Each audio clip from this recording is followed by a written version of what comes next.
Hello, and welcome to Meadow Grove Radio. I'm Ryan Egan. One of the main reasons Meadow Grove Radio exists is to cultivate connection in the metal world. So, along with playing the best metal from Arizona and across the planet, I'm going to bring you interviews so listeners can connect with bands and get to know them better. Today, I'm connecting with my friends Ryan and Logan Arnold from the Phoenix-based band Weapon of Pride. Welcome to my show, and thanks guys. This is the first interview for Meadow Grove Radio. The first time I connected with you guys was at the Nile Underground. That's the first time I saw you, opening for Valley of the Sun, and then at Metalheads and Yucca. So can't wait to see you again. Let's just jump right in. What are the first bands that you listened to, you guys, and what got you into music and metal in the first place? Well, I want to pause and say thank you for having us, and it's an honor to be the first ones on this on the Meadow Grove. Mm-hmm. So, first bands that got us into music in general, I think, is kind of a weird answer. So, I all the stuff that I listen to and all the stuff that inspires me as a musician was kind of developed as I learned, my craft. I mean, I grew up on like Metallica, AC/DC, Black Sabbath. Strayed away from that a little bit, went to, some radio rock. Went to a couple shows, saw the drummers just tearing it up. I think it was Mayhem Festival in 2014. So how old were you about that? I want to say I was like 15 or 16. 15. So I didn't start playing music until 15 or 16. I picked up the drum set. I saw Avenged Sevenfold and Korn, and their drummers were just tearing it up. And I was like, I want to do that. That's super cool. I love the high energy and...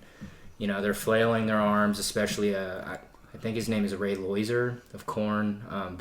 His showmanship was crazy, and I wanted to do that. I thought, I could be behind everybody on the stage, and I wouldn't be the center of attention, and, that didn't work out. I started playing drums. I joined Drumline, because I just figured, learning these rudiments would help me on, the drum set behind the kit, and I just knew a ton of really good drummers. So when it came to starting a band in high school, I had just a ton of drummers to pick from, so I decided to pursue something else. I can keep a decent pitch, I have a good range, so I pursued singing, and then we couldn't find a bass player, and at that point, I started learning how to play bass. Once I started playing bass, I kind of departed from the radio rock because it's just not riffy. It's, to be honest, it's just not all that fun for me to play. So I started going back in time. I started listening to a lot of 70s hard rock, Motorhead, Thin Lizzy, Rush, Deep Purple, Black Sabbath, obviously. AC/DC. I loved those riffs. Judas Priest, yeah, absolutely. Alice Cooper. List goes on. Then I got into grunge, and I started listening to Alice in Chains and Soundgarden, and I found my way to stoner and desert rock, and I truly believe that stoner music is classic rock with distortion and fuzz. Slow it down a little bit. So it's a lot more... there's a lot more in common with classic rock and stoner rock, in my opinion, than a lot of people like to mention. What are you into, buddy? Well, what first got me into music, I was getting to rock maybe around 10 or 11. And what first got me was a lot of a lot of softer rock, I guess, compared to what we listen to and play now. But I was really into 3 Days Grace, Breaking Benjamin, Shinedown, all of those bands. And I started playing guitar when I was 12, I think. And I joined a place called School of Rock. It's kind of like the movie. Yep. But, and then I played guitar there, and while playing there, I got really into, the old metal bands, Black Sabbath, Iron Maiden, Judas Priest, Motorhead, UFO, like bands like that. And basically, like, I would, around, I think, 2017, 2018, before we were called Weapon of Pride. Basically, my brother was playing music with all of his high school buddies, and I loved that. I was like, I want to be a part of that. Yeah. So I got like more into Ryan's music, I guess, and and now I would say recently I've been really into thrash and punk. Okay. Like, Ryan's really into like stoner sludge, stuff like that, a little slower, but I'm kind of opposite. I'm like really into fast. Higher energy. Yeah. Yeah. So I feel like we just have an awesome combination. I think it makes for a cool blend. Yeah. And, you know, I think like every member in our band having different influences and different things they're listening to, kind of, you put it in this pot and you get something very unique when we come to the table and we write our own stuff. But, you know, I just had a realization. So I think, like, we listened to all this radio rock before we started pursuing our craft. And, you know, I always said that pop rock is a gateway for people, you know. You listen to some of these local radio stations that play rock or metal, and it is some of those bands that we listed. And, you know, they put on festivals and you go and see them live. And, I mean, that's what inspired us to play, right? Yeah. But I have to say kudos to you because, you know, I don't think that we have a truly metal or hard rock radio station. Yep. That's why I started it, because I could not find one. Yeah, and so I think it's pretty cool what you're doing here. So. Yeah. And I want to keep it free, too. So, well, let's see what else we have. I had a question. You guys, when you started listening and going to concerts, was it with your friends, just with each other, or, you know, like who were you with? We have pretty cool parents. So our mother is definitely a rocker. I mean, our dad is too, but I think our mom leads the household charge there. So when I was, I don't know, one of my first concerts, I was like 6 or 7. I saw the Scorpions at Dodge Theater, which is now, I think, Financial or Federal or whatever. Yeah. But that's what started it. Okay. And then as I started to, you know, grow and make friends and stuff like that, I think, like, I just naturally gravitated towards more creative people. So I think that they liked going and seeing live shows. So I always had friends that were down to do it, and that was always the dilemma too. As I got older, it was like, okay, well, like, my buddies and my mom both want to go to the same show, so like, okay, this one I'm going and seeing with my mom, and this one I'm going and seeing with my buddies. Yeah. So and now, like, you know, my girlfriend and I go to a lot of shows, and I've really, it's funny because I went from, like, I listened to all these different things on the radio, and then I, like, really went niche. And I went down to pursuing, you know, the best hook, you know, catchiest riffs, you know, just like I was very tunnel vision as far as the shows that I wanted to go see. Yeah. And now I'm opening back up. Like on Tuesday, I just went to Willie Nelson. Like I'm on this huge. I would have totally gone to. It was for, he's 92, 93. Yeah. It was awesome for being 92 or 93. Oh man. But like now I love outlaw country. You know, I'm looking at all these different genres to, you know, source different aspects of songwriting, right? Like, as far as outlaw country goes, I love the storytelling aspect of what they do. So lyrically, I think that's really cool. But because of that, and because I'm not so close-minded anymore, you know, I have friends to go to all different types of shows with nowadays. Yeah.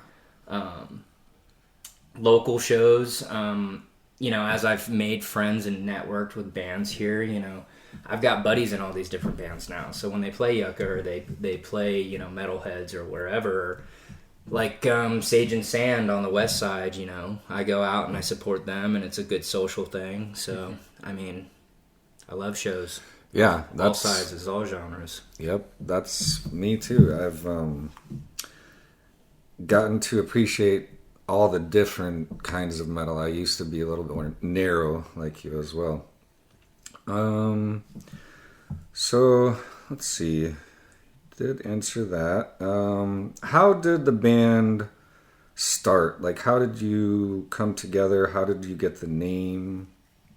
So I started playing in a band in high school, and it was literally because I had nothing better to do. I was a athlete for the majority of my time there, and then I dropped it as I became an upperclassman. Didn't have anything to do, so decided to pursue something else. I knew that I loved live shows, and that's truly where our journey starts, is just our love for live shows. Yeah. And wanting to do that for other people. Yeah. So I started a band. We were called Subcontra in high school, and I could sing Ozzy Osbourne stuff pretty easy, and that was something that we all agreed on. We were like, we all like Black Sabbath. Other than that, we all had very different tastes, and we couldn't agree on what to play, you know. Yeah. So we came together, and me and my buddies in high school, we formed a Black Sabbath cover band. We would play mainly like shows at our like neighborhood shows, my dad's garage, you know. It's just nice. Fun stuff, which is good, Yeah. because looking back at those videos, we were terrible. But you know, it was good for us because, like, you know, we got our stage legs, and later we did showcases at like Copper Blues on the weekly, and we really honed in on our craft before we had a name change, which wasn't voluntary. When we were about to release our first EP, Retribution, there was a band out of the Midwest that came out, released an album under Subcontra like a week before we were ready. So we're like, okay, well, you know, we can't do that now. We want, you know, to have our own name. We want our blue check mark next to our name on Spotify or whatever. So, and we were kind of struggling. We're like, okay, well, we can't release this until we have a name. We can't book shows until we have a name, you know. Yeah.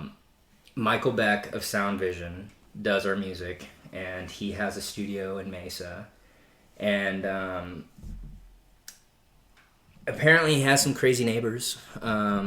They shut down the neighborhood, and one of his neighbors to his studio was like holding his girlfriend at gunpoint. Oh my gosh. So Michael is sitting in, you know, his studio working on our music late one night. He hears all the commotion outside. The cops shut down the neighborhood. People get on megaphones, and, you know, they start talking to his neighbor, you know, from outside. Hey, come out. You know, we know you're in there. We know. We know you're armed. We're going to send the dogs in. You know, they're going to hurt you. So drop your weapon of pride. And he got this all on his phone. So we're like, okay, let's strip the audio. Yeah. Put it at the front end of our EP. And then, you know, it goes into the album or whatever. Yeah. I heard that. I just wasn't sure where it, you know, came from. Like, on that track, I heard that. Right. But yeah. So that's the story behind that. That's the first thing you hear on any of our discography. That's what birthed us, you know. Yeah. So thanks, Mesa PD, I guess. I mean, I still don't know exactly what Weapon of Pride means. You know, I actually looked it up, and what I found was that it's just something that you use, like pride is before your fall, and it's something that is going to cause your own destruction. So he's like, put down your weapon of pride, meaning it's just going to lead to your own destruction or your, you know, somebody you love. So there you go. I mean, I think that's a cool meaning. That works for me. Yeah, definitely. And it wasn't taken, so yeah. So I like it. There you go. Yeah. What is the most fulfilling part of being in a band? I think I'll start. Yes, with this. please. Most fulfilling part of being in a band, for me at least, is like playing in gigs and just like seeing like how much people in the crowd are like having fun.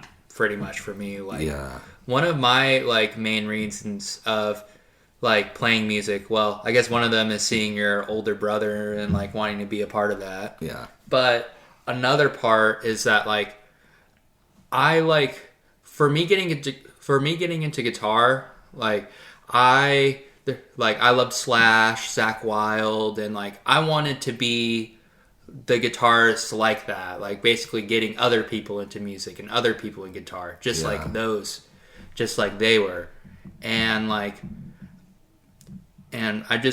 that's just what I love doing, is just seeing people happy and loving music and wanting to get into it, inspiring other people. That's of course, that's awesome. But I would say that's my main goal in music, I would say. Nice. Mine's pretty similar. I think it takes me back to like those shows that I saw at 15 years old. How I would go, and it was like the highlight of my month. I'd look forward to the next metal show I had to go to, and you know, people are tearing it up on stage, and I just got this very euphoric feeling afterwards. Like that was just amazing, and I left inspired, and I felt like I connected with the music, and I wanted to do that for other people. I wanted to be able to create music and to put on a show that really excited other people, and take it even further, since we're on more of the local scale. I'm blessed to be able to get off stage and talk to the people that enjoyed our set. My favorite part of the night is talking to people after we get done. Yes. And they tell us that they really enjoyed our set, and and I get to know who they are. I get to have conversations with them, and that's super cool. Building community, and for sure. And I think that we could use more of that here. So yeah, definitely. Absolutely. Yeah, that's one of the reasons I mean, like I said, it's cultivating connections, and I think that so many people are divided these days, and I think metal music in general brings people together like nothing else. So absolutely agree. Awesome. Let's see. So, are you both on every album? Yes, we are. Okay. So we didn't start creating original music until Logan jumped on board. So we have had some people on records that are no longer with us. So I started all of this with my buddy Darren. We started the Black Sabbath cover band, and that first EP, he was on, and so was Logan. So that's the only bit of music that we actually have two guitarists on. We were a 4-piece at that time. Life got busy. He moved, doesn't live in Arizona anymore, so that just didn't work out. But Logan has always been there. I've always been there. Logan's always been on guitar on the records, and now he just doubles things, I play bass and sing. I've talked Logan into doing some vocals on some of the more recent work, which is pretty cool. Yeah. Like some of my favorite bands, they share the load vocally, and I like hearing the different flavors. Yes. Because Logan has a very different voice than I do. So I just think that's cool. And when you see that live, when people walk up to the mic at different times, or they harmonize or whatever, I feel like it elevates the live show too. Oh, definitely. Yeah. And it adds another dimension. I like the way you guys have different parts to your songs too. I think it's cool. I take the Pantera approach, where it's like, fit in as many cool riffs as you want into a song, but I've also talked to other people. So John of Mozart and Secrets of Lost Empires, really good dude, but he filled in on drums for one of our shows one time, and he's like, I feel like there's like 4 or 5 good songs in one of your songs. Like I get jamming on a part, and then you guys are off to the next part. Yeah. And then I've heard other people say, it's like this ADHD thing of, you're on this riff, and then you're on this riff, and then you're on this riff. But then you look at like Dimebag, or I can't remember who coined it in Pantera, but he's like, you know what? We're just doing what we want to do. Yeah. So. Yeah. And I took that and I ran with it. Yeah. Yep. It's, I don't know, it's just more freedom. You kind of get to explore more. Yeah, definitely. Let's see. Oh, how did you...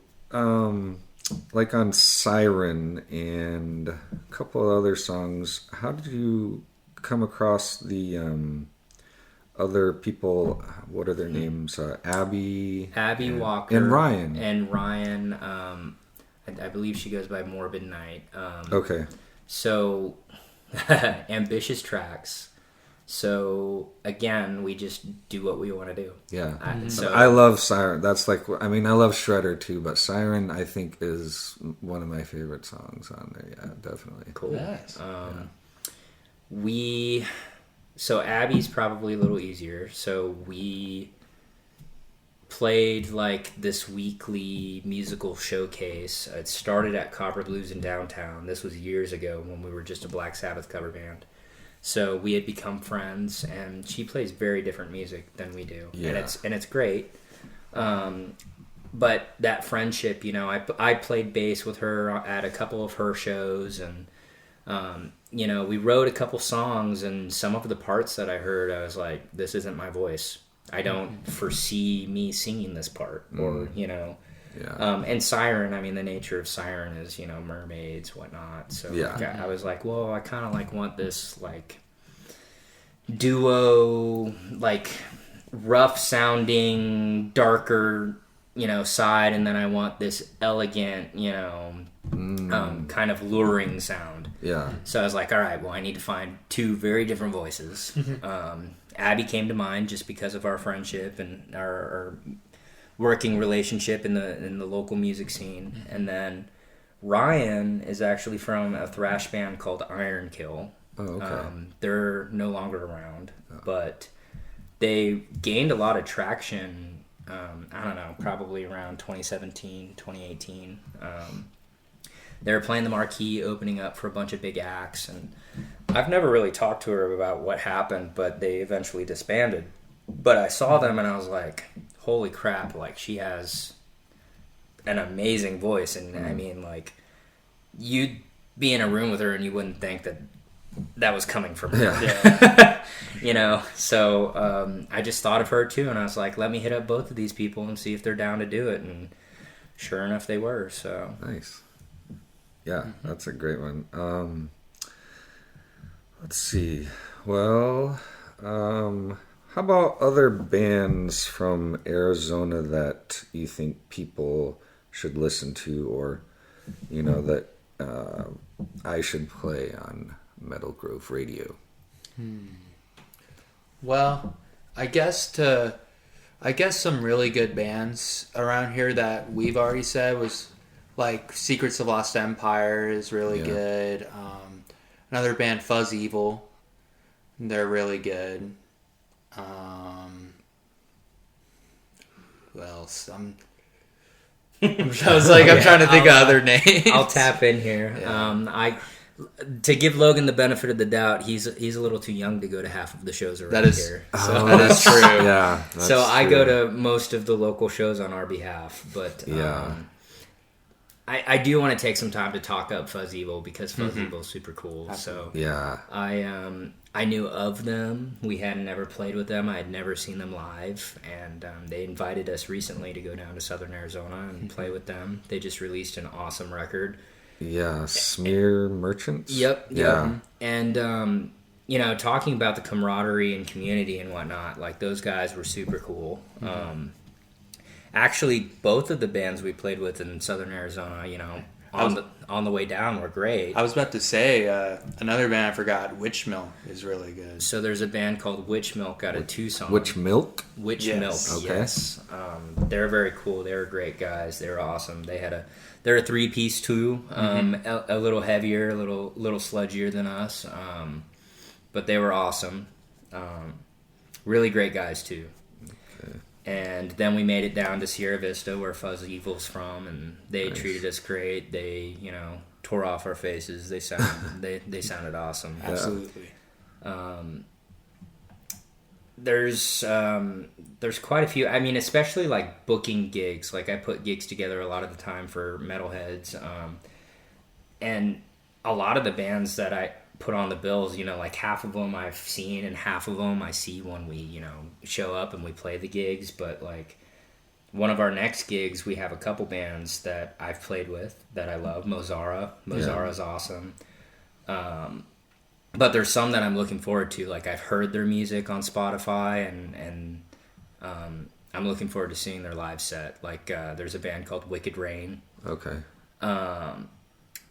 The guitarist, I believe, came from a band called Stonewitch before that, which was local here. They were super cool. High Castle, they had a cool vibe to them. I kind of felt like they had like a midnight vibe to them a little bit. So yeah, I mean, there's lots to look forward to. Yeah, definitely. What is your favorite venue to play in Arizona? That's a tricky question.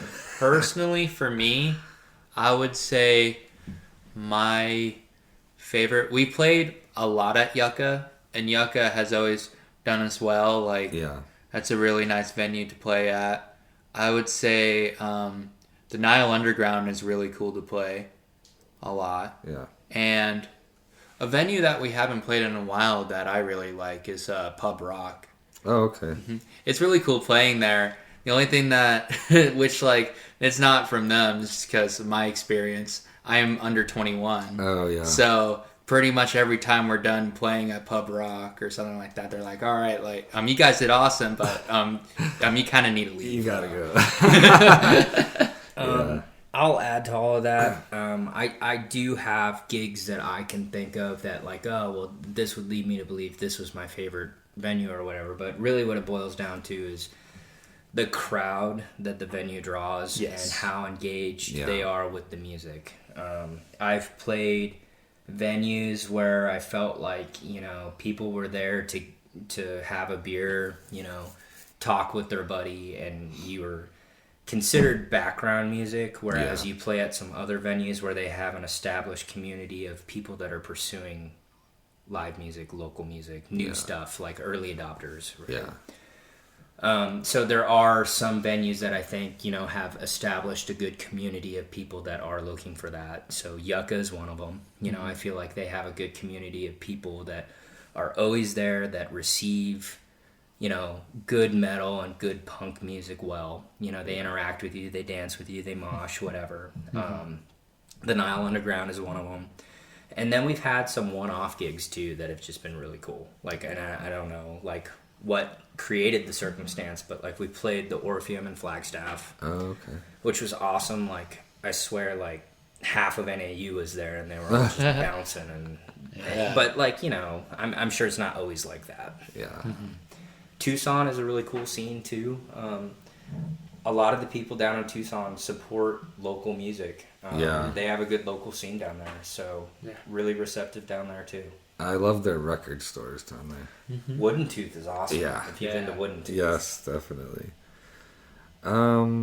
Let's see. Where have you played? Have you played out of state?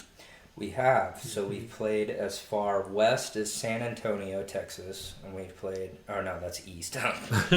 As far east as San Antonio, Texas, and as far west as LA. Okay. Let's see. How about concerts? I think we talked a little bit about that. What shows are you going to go to coming up? I have a ton. Yeah. Do you want to start? Because I'm sure my list is bigger than yours. Yeah. Well, our list definitely overlaps, but Yeah. let's think. Okay, so we're going to Volbeat and Hailstorm are coming here, which we're going to see that. Pantera and Amonaroth, I think is Monomarth. Oh, Monomarth. Yeah. Oh, yes. They're opening Yeah. up. Then what else? They do the rowing thing, I think. Yeah, Yeah, the Viking. Yeah, Norse theme. I don't really know much about them, Yeah. but I've heard they're really good. Yeah, that's going to be cool. We are going to LA and we're seeing Acid Bath, High on Fire, and Windhand. What? Yeah. And when? Oh my god. That's a killer lineup. A pretty crazy lineup. When is that? That's August 15th. Oh, Yeah, okay. It's a Friday. Wow. Yeah, that would be. Yeah, get yourself some tickets to that. Yeah. Oh man. And then we're going to see, I think, Circle Jerks and Gorilla Biscuit are coming here. Okay. And then I'm seeing Scorpions in Vegas. And then I think the last one for me, there's the Sword. Which I got a ticket for that one. Yeah. Yeah. And then the last one is, I think it's in like October, I think. It's Alice Cooper, Judas Priest, and Corrosion of Conformity. Yeah, I was going to ask you guys if you're going to go to that one. I just got a lawn seat for that one, so I didn't know if anyone else was going to go. I just got one, so... That's one of those... Can I go with you guys? That's one of those ones we talked to our mom about, and she was like, "Yeah, I'll get you guys tickets." So I think we have better tickets when we go with our parents. Oh man! But oh man, I can rattle off all the shows that I'm going to real quick because it's what I look forward to. I've got Fuzz Evil next weekend. They're playing at Yucca with Mozara and quite a few other cool locals. I think there was 4 or 5 bands. I just can't remember off the top of my head. Yeah. The Sword. Unfortunately, we're not seeing them in Phoenix. I'll be out of town for that show, so we're going and seeing them in LA. Oh, okay. That'll be my birthday weekend, and it's Labor Day weekend, so we figured, let's go out of town and go check them out. When is your birthday? September 3rd. Oh, mine's the 7th. Oh, that's cool. Nice. So The Sword, Acid Bath, High on Fire, Windhand, which... man. High on Fire, I mean, Acid Bath for sure, but High on Fire, I've had them on repeat for the last couple weeks. Yeah. I'm going with my girlfriend, which is kind of a left ball, to My Chemical Romance. Oh, okay. That's her type of music, you know. And that's in like Philadelphia or something. She's from the East Coast, so we're going out there and staying with some of her family.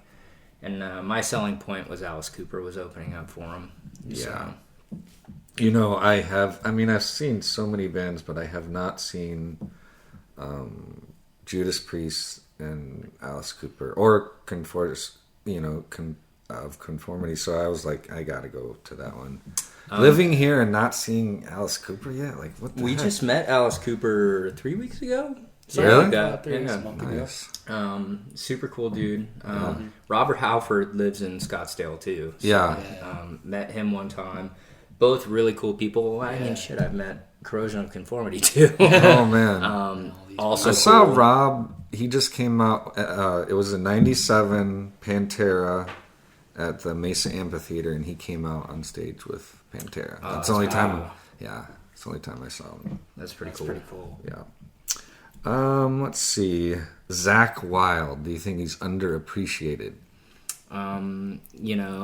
I think since he's been doing the Pantera stuff, people have started to talk about him a little bit more. I think he's certainly underappreciated in the Ozzy catalog. Yeah. I always say this, like when Ozzy goes on air or whatever, which rightly so, he's praising Randy Rhoads, which he deserves it. But I feel like he doesn't mention Zakk Wylde enough. Yeah. Especially since, he's on No More Tears. He's gone on so many tours with him, and I don't know. It's just kind of disappointing to not see him, in my mind, appreciate him, at least publicly. Yeah. But... And he's amazing, but it's like when you have Ozzy as the name of the band, and I watched No More Tears, that video, and Zach's just like ripping it up there. And I didn't appreciate him, back then when, Ozzy was big. Like I didn't appreciate him, but now you look back and you're like, oh my gosh, like he is amazing. And I did go to see the Metallica Pantera last year, so well, it's insane because he's got his solo stuff, just Zakk Wylde. A lot of it's acoustic piano stuff. He's got really like the Jimi Hendrix Experience. He goes and he does Jimi Hendrix stuff. Oh my gosh. He does Generation Axe with a bunch of other really great guitarists, Nino Bettencourt, Steve Vai. Steve Vai. He does Pantera. He does Black Label Society. Yeah. And when Ozzy was still around, touring, he would go with, on tour with Ozzy. So he has 6 or 7 different projects. And there's some times where it's he's on tour with more than one act, and he'll just, one night he'll be, in this part of the country doing Jimi Hendrix stuff. And then the next night he's, across the country doing Pantera. Yeah. Which is insane. I know. I see his Instagram. I'm like, how are you? He was my high school man crush. I wanted to be like him. I wanted to ride Harleys, grow out my beard, and lift weights and just shred. Yeah. I know. I heard you guys both mention that he was your favorite, so I had to ask you. I would say Zakk Wylde, Pepper too. I love Down and Corrosion of Conformity so much. Pepper, he has a really cool, on his SG, I think, he has Das Riffmeister. Yes. He is Das Riffmeister for sure. Nice. All right. We'll switch gears just a little bit. Are you sports fans at all? I played football in high school. I followed it. And then I just got busy with life, and I don't watch football much anymore. I love UFC. Okay. I have my fighters that I follow, and I'll have my friends over. We'll grill and put on the fight card, and we'll watch that all Saturday night. Nice. And that's what I'm into. Yeah. Yeah, I'm about the Same? I'm about the same. Yeah. I guess when it comes to any sport, I guess I'm just pretty much going for Arizona, I guess, because being a native in Arizona. Yeah. But I don't know. I really like UFC, and just watching any sport, I'm always a big underdog guy, so I'm always rooting for the underdog, I guess, out of any game I watch. Cool. I am an Arizona native, but my dad and my uncle, they, were also Arizona natives, and that was before the Cardinals were in Arizona. So, back then you had the Chargers or the Cowboys to pick from. So, my dad's into the Chargers. Okay. My uncle's into the Cowboys. So, I hate to inform you all, but I did follow the Cowboys. Oh, man. I'm not a Cardinals fan. Chargers are okay. We lived in San Diego for a while, so that's my second team. So this will show you how out of the loop I am, but they're in LA now, right? Yes, they are. Yeah, that was sad. Let's see. How about favorite movies and or TV shows? Favorite movie? Well, I can hit you with mine. Yeah. While Logan thinks. My favorite movie is Goodfellas. I don't know. Growing up, I had some weird obsession with mobs and, true crime and stuff like that. I don't know if it was just the camaraderie of, mobs and their illegal activities or whatever. I don't know. But I did have an obsession. I watched Scarface and Goodfellas, and they're just badass, for sure. And Goodfellas has a great soundtrack. I think they have Rolling Stones songs, and I think Cream. I think there was a Cream song on that movie too. It's been a minute since I've seen it, but I remember the soundtrack was awesome. Yeah. And then growing up, I also watched a lot of westerns. My grandpa turned me on to all the Clint Eastwood movies. Nice. TV shows, I'm gonna keep it in theme with the true crime. I liked, I guess it's fictional, but I liked Sons of Anarchy. Always had a good soundtrack. They had Clutch and what's that band? The Black Keys and stuff like that. What do you got, Logan? I think I'm stuck between 3 movies right now.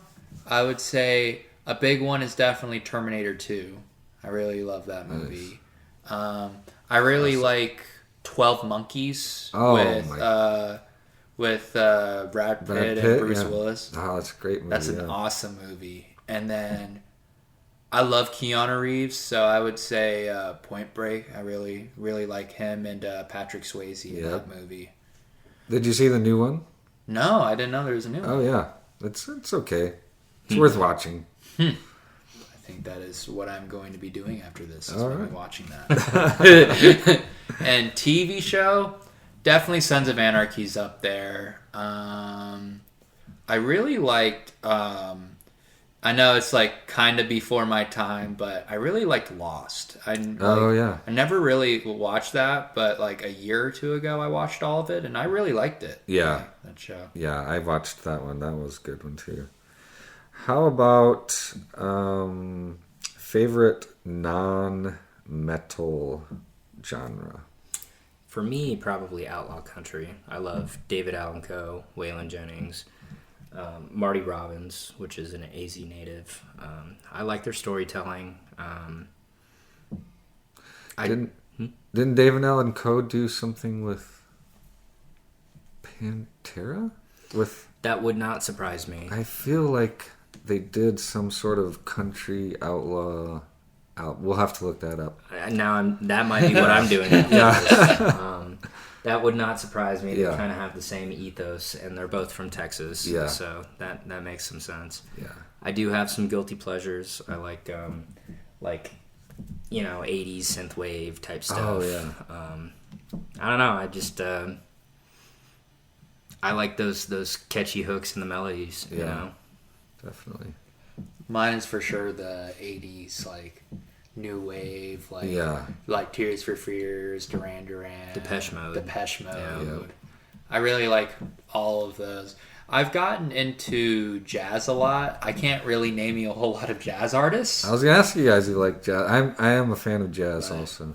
Me going to ASU, I actually took a jazz class. It was like Jazz in America, and it was like showing the history of jazz and the different artists. Oh, fun. And it was really cool, and like Yeah. I learned like a lot of stuff there. And one of our projects was to like go to like local jazz concerts and like write about it. So Ryan and I, we went to Cornish Pasty in downtown Phoenix, and they have like a cool jazz lounge. Oh, okay. And like we went down there, and it was like packed, and like people dancing, and it was like jazz music playing, and I really enjoyed it. Like that's why I listened to a lot more jazz after that. I'll have to check that out. Yeah. Maybe I'll get there someday. I haven't hit my jazz age yet. Oh, jazz is good.